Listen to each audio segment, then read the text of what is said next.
And like you said, this is like 9/11, Kennedy.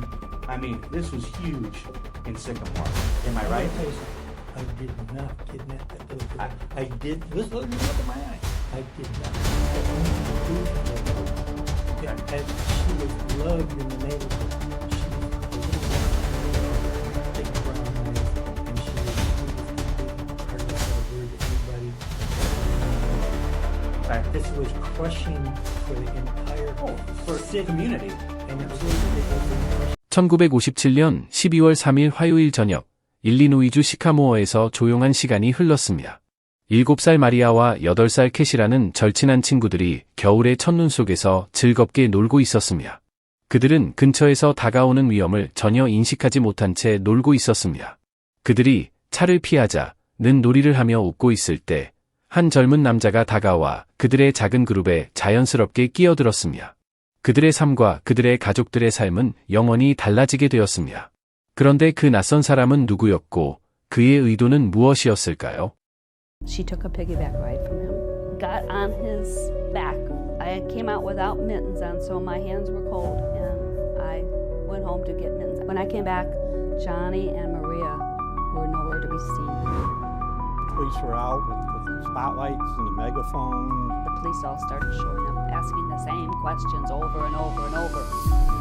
일리노이주 시카모어는 1962년부터 매년 시카모어 호박 축제가 열리는 곳으로 유명합니다. 이 축제는 주민인 월리 스로우가 자택 앞마당에 호박을 전시하기 시작하면서 시작되었습니다. 시카모어라는 도시는 그 이름처럼 가족을 기르기에 적합하고 살기 좋은 곳으로 여겨집니다. 이곳은 녹지가 많고 넓은 공원들이 있어 자연환경이 잘 보존되어 있습니다. 시카모어도 다른 도시들처럼 범죄가 있지만 최근 10년 동안 범죄율은 감소했습니다. 그러나 1957년의 시카모어는 지금과는 매우 달랐습니다. 그 당시에는 거리의 보도에 음란한 낙서가 그려지는 것이 최악의 범죄로 여겨졌습니다. 그러던 중 미국 전역을 충격에 빠뜨린 범죄가 발생했습니다. 그것이 바로 우리가 오늘 집중적으로 살펴볼 이야기, 마리아 리둘프의 실종과 살인 사건입니다. 마리아 엘리자베스 리둘프는 1950년 3월 2일 마이클과 프란시스 리둘프의 딸로 태어났습니다. 그녀는 4명의 자녀 중 막내로 2명의 언니인 케이와 팻, 그리고 형인 척과 함께 살았습니다. 마리아는 일리노이주 시카모어에서 가족과 함께 살았으며 아버지는 공장에서 일하고 어머니는 가정주부였습니다. 막내였던 마리아는 가족들로부터 많은 사랑을 받으며 자랐습니다. 그녀는 부드러운 미소, 갈색 눈, 그리고 맑은 웃음으로 사람들을 끌어당겼습니다. 그러나 마리아는 꽤 신경이 예민한 아이였으며 그녀의 어머니는 마리아가 과민하고 문제가 생기면 히스테리적으로 반응하는 성격이라고 묘사했습니다. 마리아는 성실한 아이였고 1957년에는 매주 일요일 학교를 다녔습니다. 마리아는 시카모어의 웨스트 초등학교에서 2학년을 다녔습니다. 7살인 마리아는 착하고 성적도 좋으며 많은 친구들을 사귀었습니다. 선생님들은 마리아가 큰 갈색 눈과 명랑하고 시끄러운 웃음을 가진 아이로 기억했습니다. 마리아의 가장 친한 친구는 8살의 이웃 친구인 캐시 시그만이었습니다.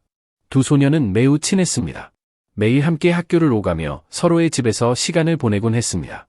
1957년 12월 3일, 마리아와 캐시는 마리아의 집에서 종이 눈꽃을 만들며 오후를 보냈습니다. 오후 5시쯤 캐시는 저녁을 먹으러 집에 가기로 했습니다. 마리아의 가족도 저녁을 준비하고 있었습니다. 마리아는 별로 배가 고프지 않았기 때문에 조금만 먹고 부모님께 밖에 나가게 해달라고 부탁했습니다. 1957년 당시 마리아가 살던 동네는 매우 안전한 곳으로 여겨졌습니다. 사람들은 문을 잠그지 않았고 강도나 절도는 드문 일이었습니다. 어두운 시간대였지만 마리아의 부모님은 그녀가 밖에 나가는 것을 허락했습니다. 마리아는 캐시의 집에 전화를 걸어 그녀도 밖에 나와서 눈 속에서 놀 수 있는지 물었습니다. 두 소녀는 센터 크로스 스트리트와 아르키 플레이스 모퉁이에 있는 큰 나무 근처에서 만났습니다. 두 사람은 차 피하기라는 게임을 하기로 했습니다. 게임은 차의 불빛이 보일 때마다 나무 뒤에 숨는 것이었습니다. 그때 한 젊은 남자가 다가왔고 자신을 존니라고 소개했습니다. 그는 24살이고 결혼하지 않았다고 말하며 소녀들에게 돼지 등타기와 인형을 좋아하는지 물었습니다. 마리아와 캐시는 둘 다 그렇다고 대답하자 그는 둘에게 돼지 등타기를 제안했습니다.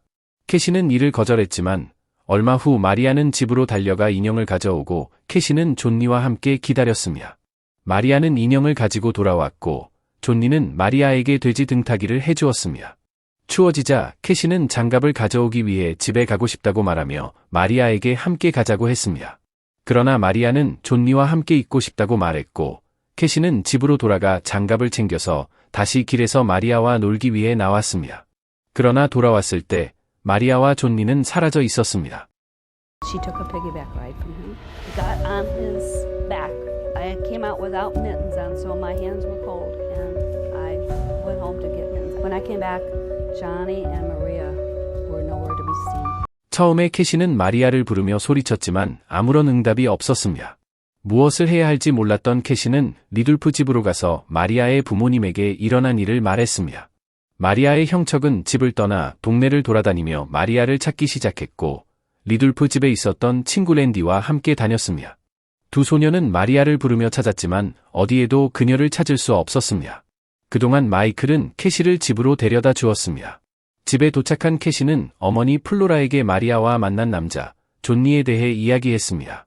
플로라는 프란시스에게 전화를 걸어 경찰에 연락하라고 했지만 마이클은 망설였습니다. 그 이유는 마리아가 1년 전에도 실종된 적이 있었고 그때는 마리아가 무심코 길을 잃고 묘지에서 놀고 있었다가 시간이 지나고 나서야 집으로 돌아왔기 때문이었습니다. 마리아는 그 사건 후 수색이 시작되기 전에 집으로 돌아왔습니다. 마이클은 또다시 사람들을 불안하게 만들고 싶지 않았습니다. 그러나 마리아의 어머니 프란시스는 남편과 달리 그렇게 생각하지 않았고 경찰서로 가서 마리아의 실종 신고를 했습니다. 처음에 척도 마리아를 찾는데 큰 관심을 두지 않았습니다. 그는 마리아가 결국 지치고 무서워져서 집에 돌아올 것이라고 생각했기 때문입니다. 그러나 그는 마리아가 집에서 가져온 인형이 이웃집 차고 옆에 버려져 있는 것을 발견하고 나서 생각이 달라졌습니다. 마리아는 인형을 사랑하는 아이였고 인형 없이 집에 돌아오지 않을 것이라는 것을 알았기 때문입니다. 그는 인형을 들고 집으로 돌아가 아버지에게 말했습니다. 이 발견은 마리아의 가족을 불안하게 만들었고 1시간 이내에 경찰관과 무장한 민간인들로 구성된 수색대가 마리아를 찾기 위해 출발했습니다. 그들은 이웃집 문을 두드리고 골목과 공원을 뒤지며 마리아를 찾았고 몇백 명의 자원봉사자들이 마리아와 그녀를 데려간 남자 존니를 찾기 위해 나왔습니다. 여성들은 커피와 샌드위치를 만들어 수색에 참여한 사람들에게 나누어 주었습니다. 수시간의 수색에도 마리아나 존니를 찾을 수는 없었지만 아무도 포기하지 않았습니다. 수색이 계속되는 동안 경찰은 캐시에게 그날 저녁 마리아가 사라지기 전에 일어난 일을 물었습니다. 캐시는 마리아가 사라졌던 상황을 경찰에 설명하며 존니에 대해 설명할 수 있었습니다. 캐시는 존니의 특징을 경찰에게 전할 수 있었습니다. 그녀는 존니가 밝은 생머리를 가졌고 20대 초반으로 앞니 사이에 틈이 있으며 키가 크고 얼굴이 갸름한 남자였다고 말했습니다. 또 그는 초록색, 파란색, 노란색 줄무늬가 있는 화려한 스웨터를 입고 있었다고 했습니다. 다음 날 지역신문 헤드라인은 마리아와 존니의 신비로운 실종 사건을 다뤘습니다. 기사들은 마리아와 그녀를 납치한 것으로 추정되는 사람에 대한 설명을 제공했습니다. 마리아의 부모님은 언론에 도움을 청하며 납치범에게 딸을 돌려달라고 간청했습니다. 인터뷰를 통해 마리아의 어머니 프란시스는 침착함을 유지하라고 마리아에게 말을 전하며 곧 다시 만날 것이라고 약속했습니다.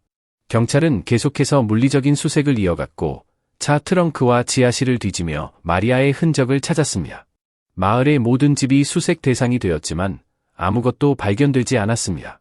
이틀 후 연방수사국 FBI 이 수색에 합류하며 마리아가 주 경계를 넘어갔을 가능성에 대한 우려가 커졌습니다. 사건은 전국적인 관심을 끌었고 시간이 지나면서 FBI의 에드거 J. 후버 국장과 미국 대통령 드와이트 아이젠하워가 개인적으로 사건에 관심을 가지며 사건 진행 상황에 대한 정기적인 업데이트를 요청했습니다. 마리아와 그녀의 납치범을 찾기 위한 수색에서 모든 자원이 동원되었고 비행기들이 마을 위를 날며 수색을 진행했습니다. 심지어 마을 근처 호수를 배수하고 지역 채석장에서 폭발물을 터뜨려 마리아의 흔적을 찾으려 했습니다. 하지만 아무것도 발견되지 않았습니다. 경찰은 마리아를 죽인 범인이 지역 사람이 아니라 외부인일 가능성이 있다고 믿기 시작했습니다. 납치범에게서 아무런 요구나 연락이 없자 경찰은 최악의 상황을 걱정하기 시작했습니다. 마리아가 실종된 지 일주일이 지난 후 수사관들은 수색대에게 시체가 부패하고 있을 가능성으로 많은 수의 가리온 새들이 있을 수 있다는 경고를 했습니다. 캐시는 보호 조치로 따로 보호되었고 수사관들은 그녀에게 여러 용의자의 사진을 보여주며 확인을 요청했습니다. 그러나 캐시는 존니와 일치하는 사진을 찾지 못했고 여러 차례의 사진 선별 후 혼란스러워했습니다. 결국 캐시는 35세의 남성인 토마스 조셉 리바드의 사진을 골랐습니다. 이 소식은 가족들에게 안도감을 주었고 수사관들은 마침내 용의자를 찾았다고 확신했습니다. 그러나 리바드는 사건 당시 이미 교도소에 수감 중이었고 알리바이가 확실했습니다. 그는 또한 존니라는 이름의 남자보다 훨씬 나이가 많았으며 존니는 자신이 24살이라고 말했던 남자였습니다. 모든 증언자가 잘못되었음을 알게 되어 실망스러웠습니다. 캐시는 계속해서 보호받고 있었으며 수사관들은 존니가 그녀를 침묵시키기 위해 돌아올 가능성이 있다고 믿었습니다. 이 시기에 수사관들은 또 다른 단서를 발견하게 되었습니다. 경찰은 1957년 12월 6일에 또 다른 유망한 제보를 받았습니다. 한 여성이 자신의 이웃인 젊은 남자 트레시너가 범인의 설명에 맞다고 주장했습니다. 그러나 기록상 트레시너라는 이름은 이 지역에 거주하는 사람으로 확인되지 않았고 대신 테시에르라는 성을 가진 가족이 있었습니다. 1957년 12월 8일 FBI 요원들이 테시에르 가정을 방문했습니다. 랄프와 에일린 테시에르는 그들의 큰아들 존이 용의자의 설명에 맞다고 인정했지만 그는 납치 당시 40마일 떨어진 록포드에 있었다고 주장했습니다. 이는 7시경에 존 테시에르가 전화를 받았다는 전화 기록으로 확인되었습니다. 그들은 존이 록포드에서 양아버지 랄프에게 차를 태워달라고 요청했다고 했습니다. 존은 수사관들의 질문을 받기 위해 소환되었습니다. 그는 1957년 12월 2일과 3일에 시카고에서 신체 검사를 받았으며 미국 군대에 입대하고 싶어 했다고 설명했습니다. 12월 3일 아침에 그는 시카고 모집센터를 방문했고 그 기록은 그의 진술을 확인시켜 주었습니다. 이후 그는 시카고를 관광한 후 같은 날 저녁 록포드로 기차를 타고 돌아갔다고 했습니다. 존에 따르면 그는 6시 45분경 록포드에 도착하여 부모에게 전화를 걸어 차를 타고 집으로 돌아갔다고 했습니다. 그 후 그는 록포드 모집소에 가서 서류를 제출했습니다. 이 역시 7시 이후에 존과 만났다는 기록이 있는 공식들에 의해 확인되었습니다. 그러나 수사관들은 존이 마약 트리프에서 회복 중인 것처럼 불안하고 혼란스러워 보였다고 언급했습니다. 수사관들은 경찰서에서 거짓말 탐지기를 실시했습니다. 존이 수사에서 중요한 인물로 떠오르자 그의 진실성을 확인할 필요가 있었습니다. 존은 거짓말 탐지기를 통과했습니다. 그의 긍정적인 결과와 알리바이를 근거로 FBI는 그를 용의자 목록에서 제외했습니다. 1957년 12월 11일 존은 시카모어를 떠나 레클런드 공군 기지에 입대하여 기초 훈련을 시작했습니다. 수사관들의 유일한 단서는 결국 잘못된 것으로 판명되었고 마리아를 찾기 위한 수색은 계속해서 연말 연휴를 지나 봄까지 이어졌습니다. 리돌프 가족은 불확실한 상태에서 지냈습니다. 그들은 마리아와 그녀를 데려간 사람이 발견될 것이라는 희망을 계속 품어야 할지 아니면 포기해야 할지 모르고 있었습니다. 1958년 4월 26일 사건은 비극적인 전환을 맞이했습니다. 일리노이주 우드바인 근처에서 버섯을 채취하던 한 부부가 쓰러진 나무 근처에서 해골을 발견했습니다. 처음에는 작은 동물이나 개의 유해로 생각했으나 가까이에서 보니 어린아이의 유해임을 알게 되었습니다. 몸은 셔츠, 속옷, 흰 양말을 입고 있었습니다. 그들은 즉시 가장 가까운 농장에서 경찰에 전화를 걸었습니다. 경찰이 도착했을 때 부패 상태를 확인하고 유해가 몇 달 동안 그곳에 버려졌다는 것을 추측했습니다. 당시의 검시관인 제임스 펄롱은 범죄 현장 사진을 찍되 아이의 사진은 찍지 말라고 지시했습니다. 왜냐하면 그 이미지가 언론에 유출되는 것을 원하지 않았기 때문입니다.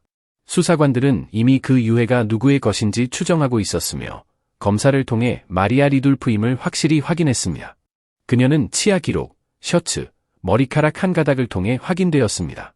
그녀는 5개월 후 집에서 100마일 이상 떨어진 곳에서 발견되었으며 마리아의 다른 옷은 발견되지 않았습니다. 부검은 정확한 사망 원인을 규명할 수 없었으나 마리아의 죽음은 살인으로 결론 지어졌습니다.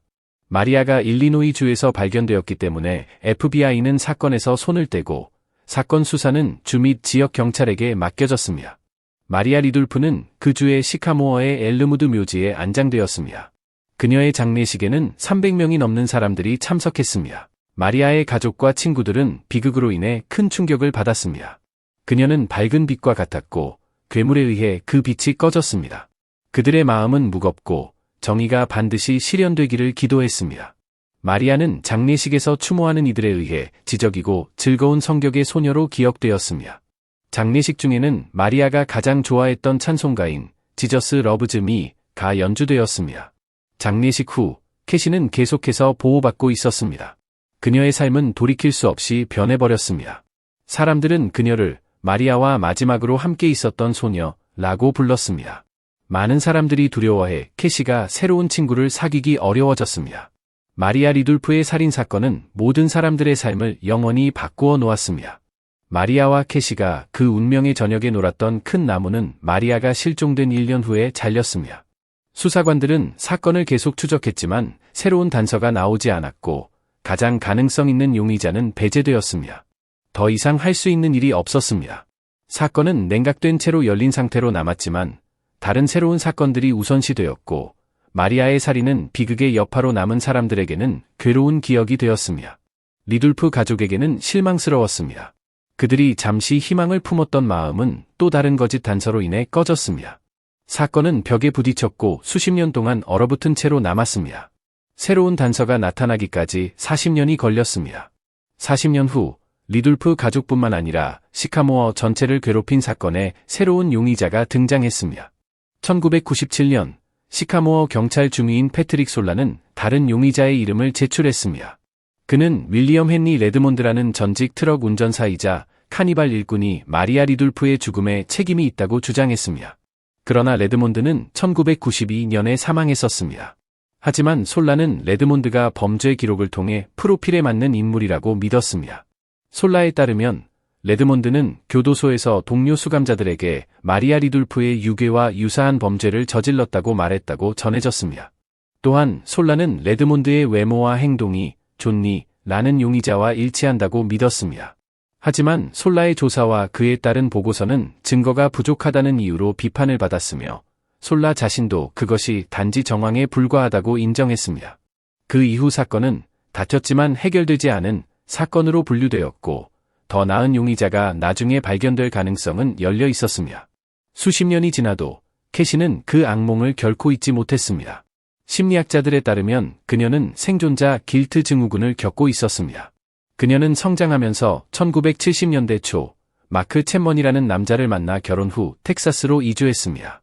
그리고 그 후 플로리다로 이사했습니다. 그곳에서 새 아이를 키웠습니다.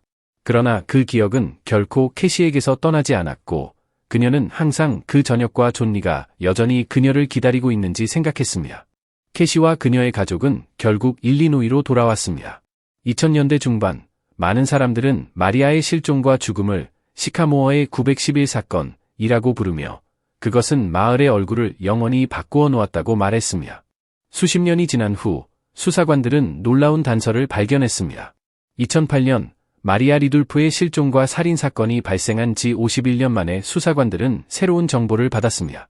사건은 예상치 못한 전환점을 맞이했습니다.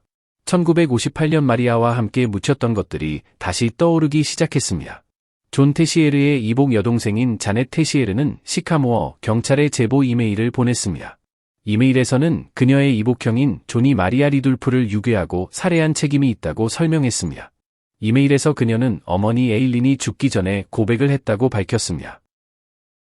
She grabbed my wrist in the strongest grip. She said those two little girls and the one disappeared. John did it. John did it. And you have to tell someone. 그리고 자넷은 그렇게 했습니다.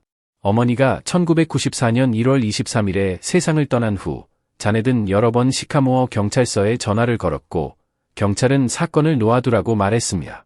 그 후 자넷은 FBI에 연락을 했고 FBI는 그녀를 다시 시카모어 경찰에게 사건을 맡기라고 지시했습니다.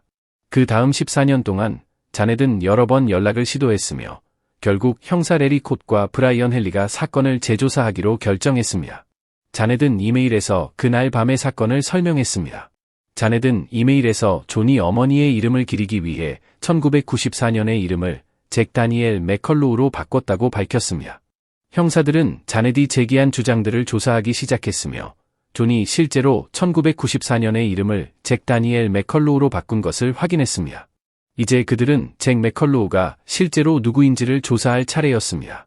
잭 맥컬로우는 1939년 11월 27일 북아일랜드 벨파스트에서 존 체리라는 이름으로 태어났습니다. 그의 아버지는 제2차 세계대전 중 사망한 영국군 하사관인 사무엘 체리였고, 어머니 에일리는 전쟁 중 영국 왕립공군에서 최초의 여성 비행기 감시원 중 한 명이었습니다. 이 시기에 그녀는 미국 제8군 공군에서 복무 중이던 랄프 테시에르와 만났습니다. 존은 전쟁이 한창일 때 런던을 떠나 조부모와 함께 살았습니다. 1944년 11월, 랄프와 에일리는 결혼했고, 존은 7살 때 일리노이주 시카모어로 이주했습니다. 그곳에서 존은 테시에르라는 성을 사용하며 때때로 존 체리라고 불렀습니다. 테시에르 가족은 리돌프 집에서 약 2블록 떨어진 곳에 살았습니다. 존은 그의 형제들에 따르면 어머니의 총애를 받았고, 문제가 생길 때마다 어머니가 그를 감쌌다고 전해집니다. 존은 10학년 때 교사를 밀친 후 퇴학당했으며, 그 당시 마리아가 실종된 사건과 관련된 조사에서 어머니는 이 사건을 덮어주었다고 합니다. 당시 18세였던 존은 여전히 부모와 함께 살고 있었고, 미국 공군에 입대할 계획을 세우고 있었습니다. 이 내용은 1957년에 진행된 이전의 조사에서도 다뤄졌으며, 당시 존은 FBI와 시카모어 경찰에 의해 용의자에서 제외되었습니다. 그러나 자네들 주장으로 인해 새로운 형사들은 존 테시에르의 과거를 더 깊이 파헤치기 시작했습니다. 형사들은 존의 이복자매인 캐서린과 제인 테시에르와 이야기했으며, 그들은 어머니가 마리아가 실종되었던 밤 경찰에게 존이 집에 있었다고 거짓말을 했다고 주장했습니다. 그러나 가장 충격적인 고백은 아직 드러나지 않았습니다. 존은 가족과 함께 살던 중 제인에게 괴롭힘을 가했다고 전해지며, 존은 이웃들에게도 나쁜 평판을 얻었다고 합니다. 한 목격자, 페멜라 롱은 그녀의 아버지가 존이 그녀를 뒤에 업고 내려놓지 않으려 하자 개입해야 했다고 주장했습니다. I was about 8 years old, and so we were playing on the screened-in porch. He said, "Would you like to go for a piggyback ride with Johnny?" And I said, "Yes." We went all the way up the street, a block, turned left, went down a block, and my dad came rushing over, jerked me off Johnny's shoulders, told him to never go near his daughter again, or so help me. My dad thought he was very strange and scared him. 존이 공군에 입대하기 위해 떠난 후 그의 가족은 그와 관계가 멀어졌습니다. 그는 어머니의 장례식에 참석하지 말라고 말했습니다. 존은 13년 동안 미군에 복무하며 대위로 퇴역했습니다. 그는 군 복무를 마친 후 워싱턴주 시애틀로 이주하여 1974년 6월 경찰 아카데미를 졸업했습니다. 그 후 존은 레이시 경찰서에 입대했으며 후에 워싱턴주 밀턴 경찰서로 전근을 갔습니다. 여기서 그는 자신의 부정행위에 대한 증거를 가진 경찰서장과 충돌하게 되었습니다. 여러 여성들이 존에게 괴롭힘을 당했다고 주장했으며, 존의 마지막 불행은 1982년 15세였던 미셸 와인먼의 증언에서 비롯되었습니다. 와인먼은 도망자였고 존을 밀턴 경찰관으로 알고 있었습니다. 존은 그녀에게 숙소를 제공했으며, 와인먼은 존이 부적절한 행동을 했다고 주장하면서 그를 학대 혐의로 고소했습니다. 존은 처음에는 중범죄로 기소되었으나 협상 끝에 혐의가 경범죄로 변경되었고, 그는 미성년자와 부도덕한 목적의 통신 혐의에 대해 유죄를 인정했습니다. 그는 1년간 형식적인 집행유예를 선고받았고 1982년 3월 10일 밀턴 경찰서에서 해고되었습니다.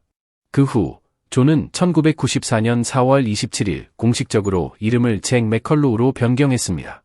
그는 이후 아마추어 사진작가로 활동하다 2001년까지 일했습니다.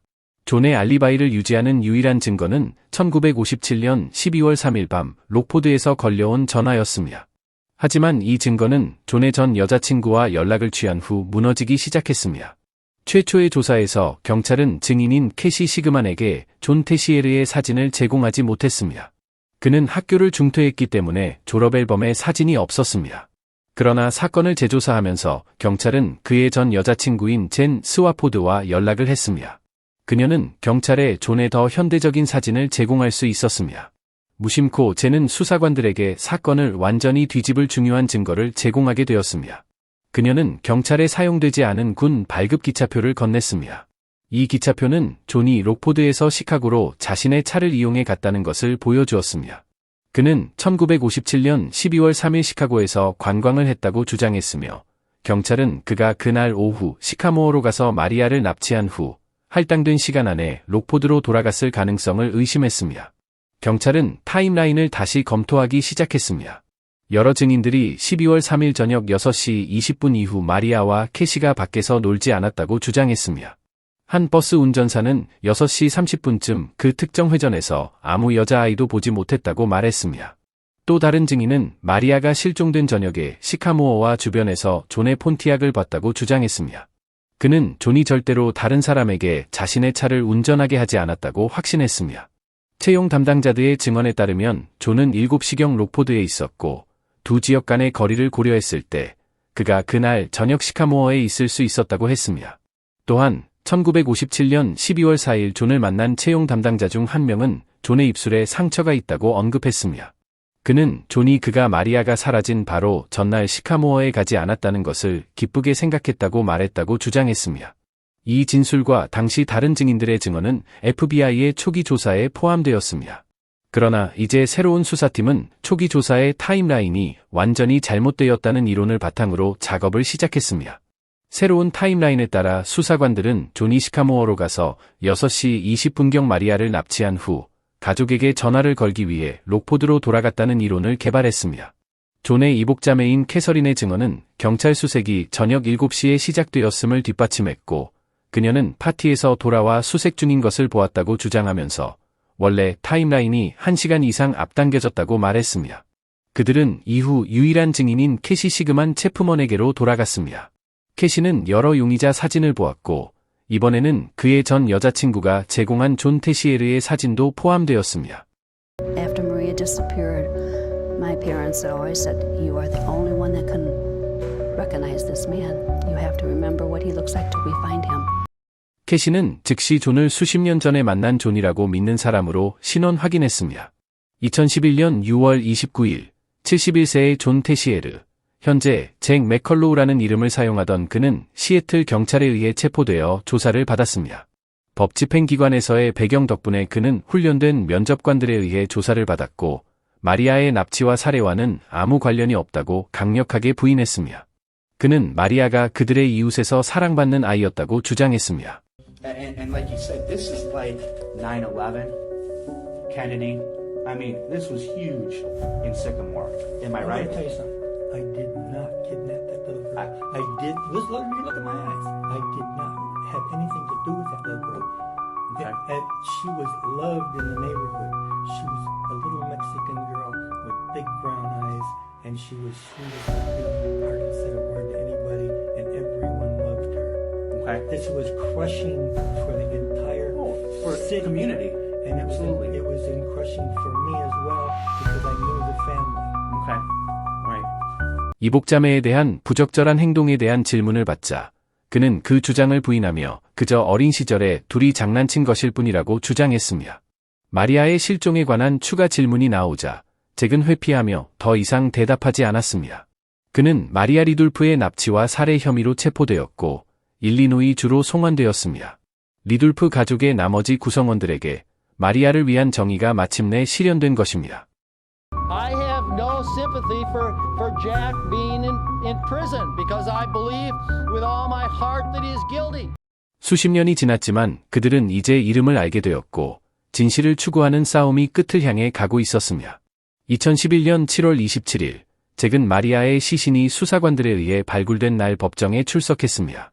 법의학 인류학자는 마리아가 목 부위에서 3번 이상 칼에 찔린 흔적을 발견하여 그 사실을 확인했습니다. 따라서 찔린 상처가 사망의 주요 원인으로 고려되었습니다. 원래 조사가 진행될 당시 부패 상태로 인해 법의학자들이 사망 원인을 명확히 알 수 없었습니다. 이 체포는 전국적으로 큰 관심을 끌었고 클레이 캠벨 덧 칼레브 카운티 검사에게도 압박이 가해졌습니다. 캠벨은 사건이 오래된 것과 잭과 살인 사건을 연결할 물리적 증거가 없다는 이유로 주저했지만 결국 동의하게 되었습니다.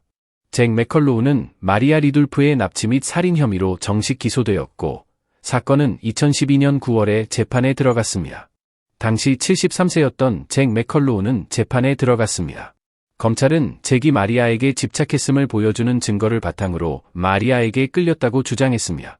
검찰은 마리아의 죽음 전에 잭이 마리아를 괴롭혔는지 증명할 수 없었지만 새로운 증거로 마리아가 칼에 찔렸다는 점을 강조했으며 여러 증인들이 법정에 서서 잭의 평판과 그가 젊었을 때 경찰관으로 활동하면서 보였던 여러 가지 부적절한 행동을 증언했으며 3명의 죄수들도 각기 다른 방식으로 마리아의 살해 방법에 대한 증언을 했으며 한 명은 마리아가 철사로 목이 졸려 살해되었다고 증언했고 또 다른 사람은 마리아가 비명을 지르지 않도록 질식시켰다고 말했으며 결국 캐시 시그먼드 체프먼이 법정에 서서 잭 맥컬로우가 바로 자신이 기억하는 존이라는 남자라고 증언했으며 잭의 변호팀은 사건이 리돌프와 테시에르 가족들의 압력에 의해 재조사된 것일 뿐이라며 사건에 대한 물리적 증거, 동기 또는 잭이 마리아를 납치하고 살해했다는 근거가 없다고 주장했으며 그들의 변호는 기억이 왜곡되었거나 증인의 증언이 변했다는 가능성에 기반을 두었으며 An investigation attempted to do was use memories and emotion to change the timeline of the abduction. 긴 논의 끝에 배심원들은 판사에게 그들의 결정을 전달했고 2012년 9월 14일 잭 맥컬로우는 마리아 리돌프의 납치와 살해에 대해 유죄 판결을 받았으며 그는 20년 후 가석방 가능성을 포함한 종신형을 선고받았으며 그러나 리돌프 가족이 마리아의 살인범이 잡혔다는 안도의 한숨을 내쉴 때 사건은 또 다른 기이한 전개를 맞이했으며 대부분의 사람들은 사건이 끝났다고 생각했지만 사건은 끝나지 않았습니다. 2015년 2월 13일 잭은 자신의 유죄 판결에 대해 항소했습니다.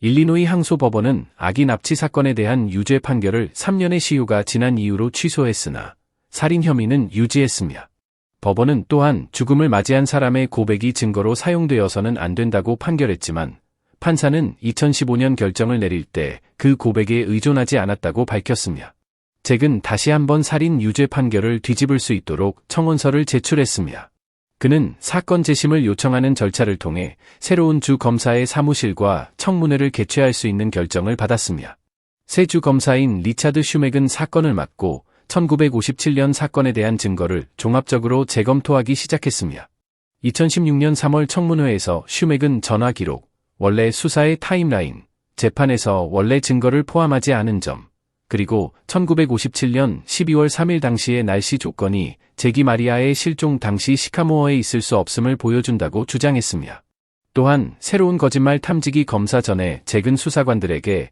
1957년 사건에 관한 질문만 하도록 요청했다고 밝혔으며 면접관이 다른 주제로 질문을 했을 때 잭은 그 질문들을 넘기며 대답을 거부했으며 잭의 기소 측은 면접에서 마리아 리돌프 사건과 관련되지 않은 질문을 여전히 받았다고 주장했으며 그들은 거짓말 탐지기가 잭을 나쁜 사람으로 보이게 하려는 편견을 심으려는 목적이었음을 믿었으며 결국 판결은 잭이 1957년 거짓말 탐지기 검사와 2011년 두 번째 검사에서 마리아 리돌프 사건에 대해 진실을 말했다고 밝혔으며 모든 다른 정보는 조사에 관련이 없다고 결론지었으며 2016년 3월 재판 후 밀리엄 브래디 판사는 2016년 4월 15일 잭의 살인 유죄 판결을 취소하고 새로운 재판을 요청했으며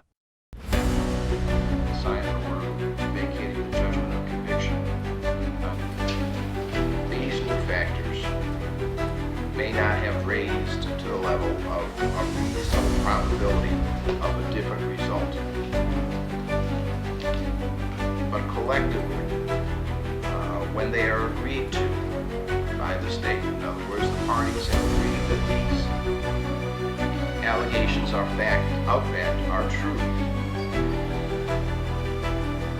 This court does believe the defendant has met his burden under both the post-conviction petition and the 214-01 petition, and it will grant the request for a new trial.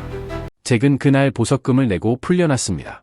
브래디 판사는 새로운 검사인이 유죄 판결에 도전하고자 한다면 잭은 다시 살인 재판을 받을 수 있다고 선언했으며 2016년 8월 5일 브래디 판사는 찰스 리돌프가 제기한 특별검사 청원에 대해 기각 결정을 내렸으며 따라서 찰스는 판결에 대해 항소하지 않겠다고 밝혔으며 I didn't get the notice of this until this morning via email.